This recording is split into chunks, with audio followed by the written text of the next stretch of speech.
എംഎൽഎയുടെ യഥാർത്ഥ ഉത്തരവാദിത്തങ്ങൾ നമ്മൾ അറിഞ്ഞിരിക്കുന്നത് തെറ്റാണോ? ഒരു സത്യമാണ്, പലരിലും എംഎൽഎയെക്കുറിച്ചുള്ള ധാരണ പൂർണ്ണമായും തെറ്റാണ്. ജീവനക്കാരെ മാറ്റുക, റോഡുകൾ നന്നാക്കുക, വ്യക്തിഗത സഹായം നൽകുക, ഇവയാണ് എംഎൽഎയുടെ പ്രധാന ജോലി എന്ന് നമ്മൾ കരുതാറുണ്ട്. പക്ഷേ യഥാർത്ഥത്തിൽ എംഎൽഎയുടെ പ്രധാന ഉത്തരവാദിത്തങ്ങൾ അല്ല ഇത്. അവർക്കുള്ള യഥാർത്ഥ ജോലിയെക്കുറിച്ച് നമുക്കൊരു വലിയ തെറ്റിദ്ധാരണയുണ്ട്. എല്ലാവർക്കും പ്രചോദനം ലൈഫിലേക്ക് സ്വാഗതം. ഇതാ ഒരു കഥ. ഒരു പ്രദേശത്തെ എംഎൽഎ ഓരോ ദിവസവും ഓഫീസ് തുറക്കുമ്പോൾ ജനങ്ങൾ വരും. എന്റെ മകന് ജോലി കിട്ടണം, എന്റെ റോഡ് നന്നാക്കണം, എനിക്കൊരു സഹായം വേണം, എന്റെ പെട്രോൾ പമ്പ് ലൈസൻസ് നീട്ടിത്തരൂ.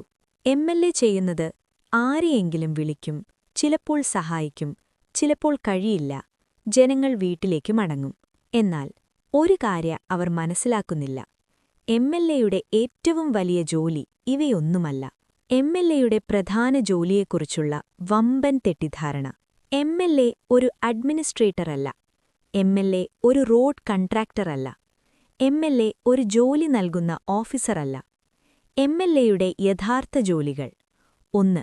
നിയമനിർമ്മാണം. 2. സർക്കാരിനെ ഉത്തരവാദിത്തപ്പെടുത്തൽ. 3. ബജറ്റ് നിരീക്ഷിക്കൽ. 4. ജനങ്ങളുടെ അവകാശങ്ങൾ ഉറപ്പാക്കൽ. ഇതാണ്.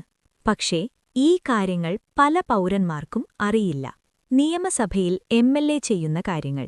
ഒരു നിയമസഭാ സെഷനിൽ എംഎൽഎയുടെ പ്രധാന ജോലികൾ: പുതിയ നിയമങ്ങളെക്കുറിച്ച് ചർച്ച, ഭരണകൂടം എടുക്കുന്ന തീരുമാനങ്ങൾ പരിശോധിക്കൽ, പ്രശ്നങ്ങൾ ഉയർത്തിക്കാട്ടൽ, പണം എങ്ങനെ ചെലവാക്കുന്നുവെന്ന് ചോദ്യം ചെയ്യൽ, ജനങ്ങളുടെ ശബ്ദം സഭയിലെത്തിക്കൽ.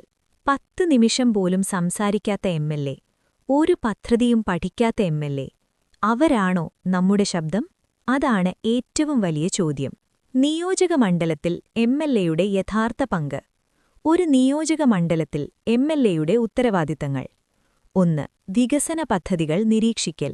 പദ്ധതി നടപ്പാകുന്നുണ്ടോ? സുതാര്യതയോടെയാണോ? അതിനെ നോക്കേണ്ട വിധി എംഎൽഎയ്ക്കാണ്. 2. ജനങ്ങളുടെ പ്രശ്നങ്ങൾ സർക്കാർ വരെ എത്തിക്കുക.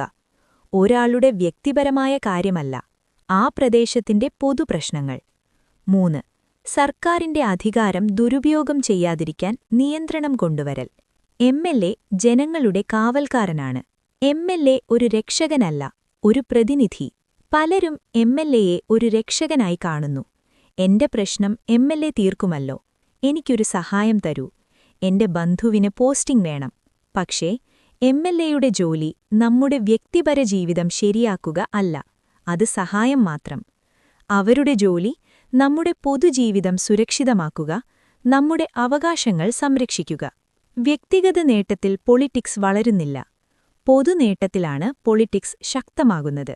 എംഎൽഎയെ വിലയിരുത്തുമ്പോൾ നാം ചോദിക്കേണ്ട 5 ചോദ്യങ്ങൾ: 1. അദ്ദേഹം നിയമസഭയിൽ സംസാരിച്ചോ എന്ന്. 2. പ്രദേശത്തിന്റെ പ്രധാന പ്രശ്നങ്ങൾ സഭയിലെത്തിച്ചോ എന്ന്. 3. വികസനത്തിന്റെ പുരോഗതി പരിശോധിച്ചിട്ടുണ്ടോ? 4. സർക്കാർ തെറ്റുകൾക്കെതിരെ ചോദ്യം ചെയ്തിട്ടുണ്ടോ? 5. തീരുമാനമെടുക്കുമ്പോൾ ജനങ്ങളുടെ താൽപര്യം മുൻനിർത്തിയോ? പാർട്ടിയേക്കാൾ വലുതാണ് ഈ 5 ചോദ്യങ്ങൾ. എംഎൽഎ മോശമാകുമ്പോൾ എന്താണ് സംഭവിക്കുന്നത്? വികസനം തളരും, ജനങ്ങളുടെ ശബ്ദം മങ്ങും, അനീതികൾക്ക് നീതി തേടാൻ ആരുമുണ്ടാകില്ല, ജനാധിപത്യം ശക്തി നഷ്ടപ്പെടും, ഭരണം അൺചെക്ഡായി പോകും. ഒരു എംഎൽഎ ശരിയായില്ലെങ്കിൽ ഒരു നിയോജകമണ്ഡലം ഒറ്റയ്ക്ക് നഷ്ടപ്പെടുന്നില്ല, ഒരു സംസ്ഥാനത്തിന്റെ ഗുണമേന്മയാണ് താഴുന്നത്. എംഎൽഎയുടെ ഓഫീസ് ഒരു സഹായ കേന്ദ്രമല്ല, അത് ജനങ്ങളുടെ അവകാശങ്ങൾ സംരക്ഷിക്കുന്ന, നമ്മുടെ ശബ്ദമുയരുന്ന സ്ഥലമാണ്. അതിനാൽ അടുത്ത തവണ എംഎൽഎയെ തിരഞ്ഞെടുക്കുമ്പോൾ വാഗ്ദാനങ്ങൾ കേട്ടല്ല, ഭാവി ചിന്തിച്ചാണ് തിരഞ്ഞെടുക്കേണ്ടത്. ശരിയായ എംഎൽഎ, ശരിയായ ശബ്ദം, ശരിയായ ഭാവി. ബോധപൂർവം നല്ല നേതാക്കളെ തിരഞ്ഞെടുക്കുക.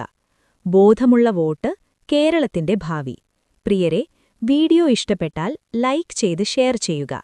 നിങ്ങളുടെ അഭിപ്രായങ്ങൾ കമന്റിൽ രേഖപ്പെടുത്തുക.